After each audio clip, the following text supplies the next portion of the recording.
So welcome back everybody to week 3 of our Human Behavior in the Social Environment 1 course here at Widener. I hope you're having a fantastic week.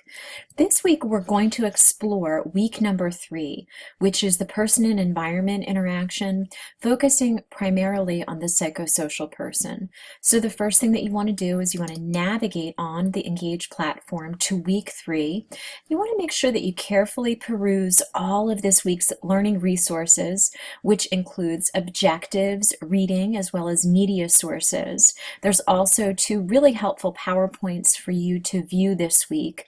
The first one primarily focusing on an eclectic mix of theories, and the second one focusing on ego psychology.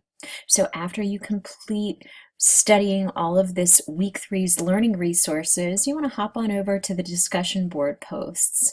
So our first discussion board post is a check-in similar to the check-ins that you've done in previous weeks here in our course. And it's basically has to do with your background in regard to these psychological theories that we're reviewing this week.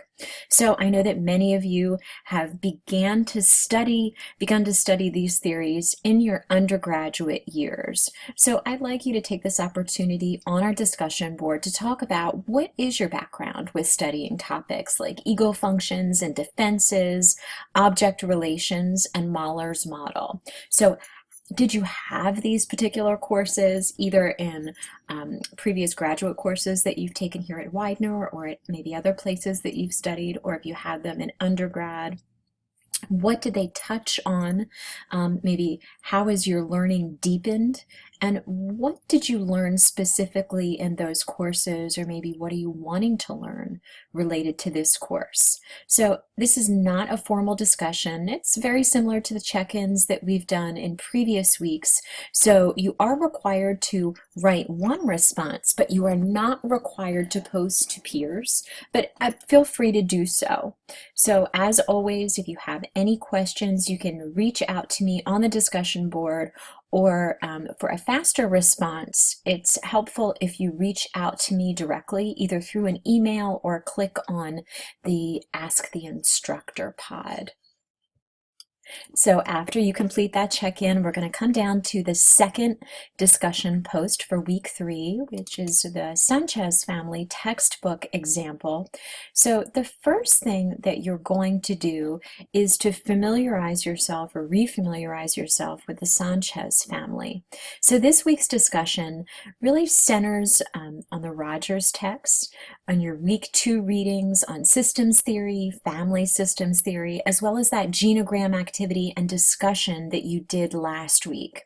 And in addition, you're going to be considering how the week 3 readings and videos on the traditional theories for understanding psychological and the psychosocial person play a role in the Sanchez family. So step 1, the very first thing that you want to do is you want to view the interactive Sanchez family case website. You want to choose one member of the Sanchez family to focus on. So you want to make sure that you carefully explore that individual family's members' client history, client concerns, the goals for the client by clicking on their picture to open the case file. So number 2, you want to view the ecomap and the genogram for the Sanchez family. And thirdly, you want to try out a few interactions in the interaction matrix between the Sanchez family member you've chosen to focus on and other members of the family. So step 2, you want to complete the exercises on pages 101 and 102 in your Rogers textbook, applying theories to the Sanchez family member that you've chosen. So you want to post your completed exercise. So you're posting your responses to the questions on pages 101 and 102 in the Rogers text right here on the discussion board. So you want to make sure that you're following up with at least one classmate, preferably someone who doesn't have responses yet. So in your response, you want to describe what you've learned from your peers and what can you add to your peers' learning regarding systems theory. So after you complete this final week 3 discussion board, you want to come over An underneath assessment, you want to click on your week 3 concept quiz. So overall, you guys did an awesome job on your quiz from last week, so I fully expect that you'll do well on this week's quiz as well.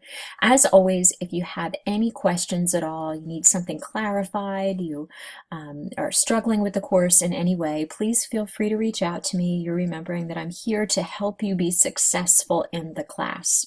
So I hope you have a great week, and I look forward to seeing you on our discussion board posts.